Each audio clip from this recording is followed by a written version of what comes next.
Hi there, my name is Katherine Leung, and I'm an artist with the Milton Artist Guild. Today I'm going to show you how to make watercolor landscapes in the style of Claude Monet.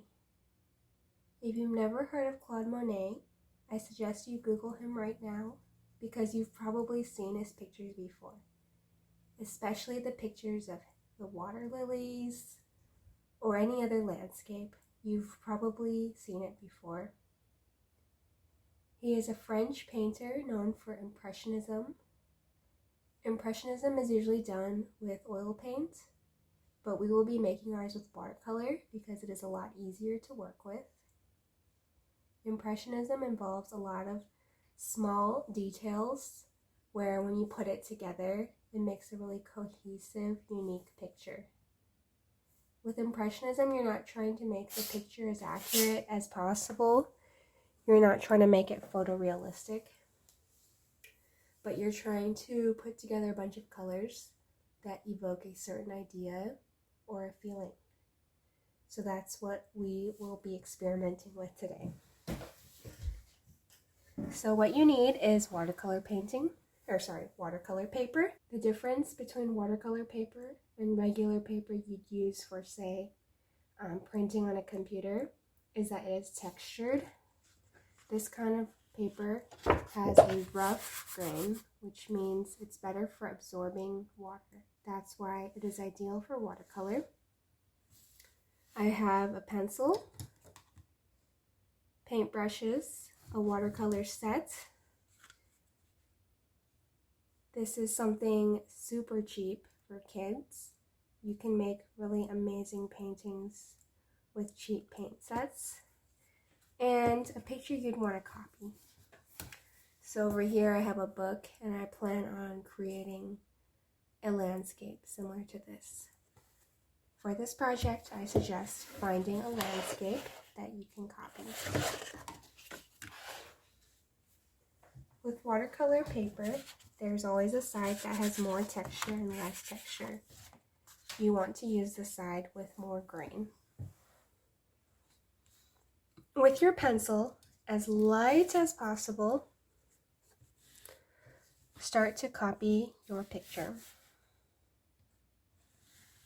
See, I'm doing it super light. You might not be able to see it. I have mountains. Again, like I said, Impressionism, you're not going for photorealistic. And if you check out Claude Monet's pictures, you will see that his pictures are not photorealistic at all. He's known more for his style. All right, I have put a light outline.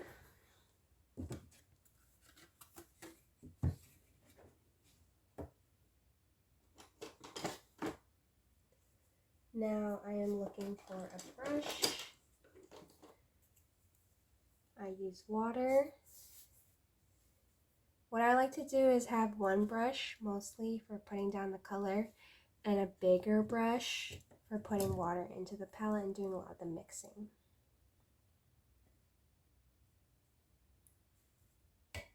So the trick with Impressionism is that if you look at a picture of Monet's water lilies, you'll see it's actually a lot of colors.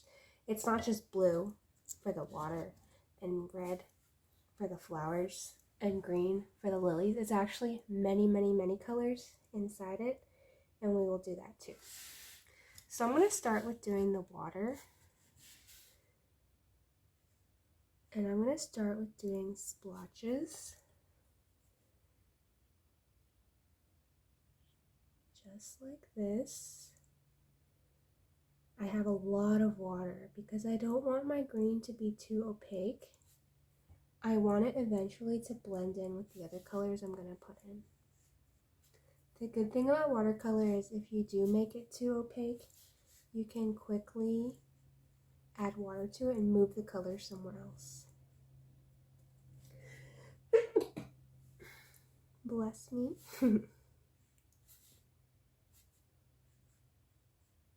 So see how my green here is getting a little too dark? That's okay, I can dilute it. Okay, I'm putting the green in the water. Even though that water is mostly light blue, medium blue, and white, I'm putting in other colors, even colors that I don't see.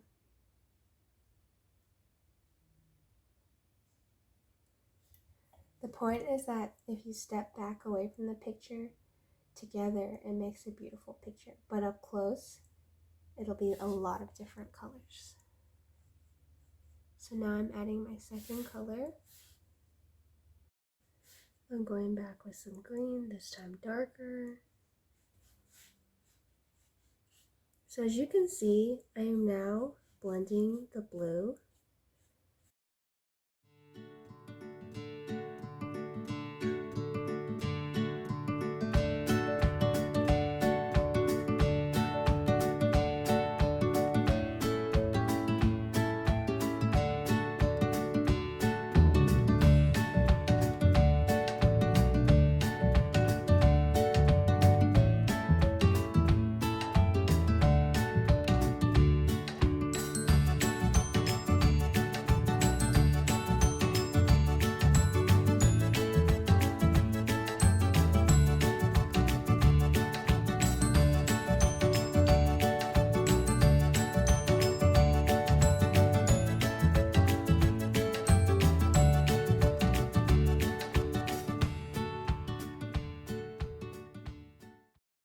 I'm doing it really lightly, and as you can see, the color overall, some blend and some don't, and that's fine.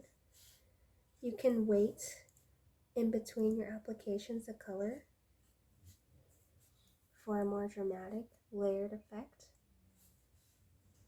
or you can kind of do what I did, which is not wait and get this more blended effect. So I do know it's darker at the back, so I'll keep consistent with that. Maybe I'll put in some yellow to see what that's like. Okay, I like the effect. I'm going to keep going with it. So I want to add more color, but I want to give it time to dry so that the layers can really pop and that it's not just blending into one, like brown sludge. So maybe I'll work on the coral or these like salt rocks that are popping out. I'm going to do a layer of yellow first and then do dashes on top. I'm following my lines. I'm not sure if you see this yet, but the foundations for the rest of the picture are looking really good to me, even though it looks nothing like that picture so far. Maybe I'll go in and start the mountains. I want it to be super light blue because I want to play with it more later. So what I like to do to make colors very, very, very light is to add a layer of water only. So I don't know if you see this, but I'm going in and adding water only. Now I'm going to put the blue in. See how it starts like that? Then it's easier to like move it around. And it's easier to not like do a big dark glob on accident. That's a technique called wash that a lot of watercolor artists do use, especially in doing landscapes. So I'm not following any kind of recipe as I do this. I'm kind of just putting color that looks good and making sure I don't have like a single blob of one color. And this can be hard for artists starting out because they might feel like, oh my gosh, this does not look like the picture at all. But once you've created a bunch of these, you'll find that looking perfect is not your goal anymore. And the point of art is to make stuff that is different. It doesn't always have to, the goal of art is not always to make a picture that looks just like the photo. Different colors show motion in the same way that in photographs lines do. So that's how I've started my Claude Monet inspired landscape. Hopefully you find a picture that you like that you can get started with as well.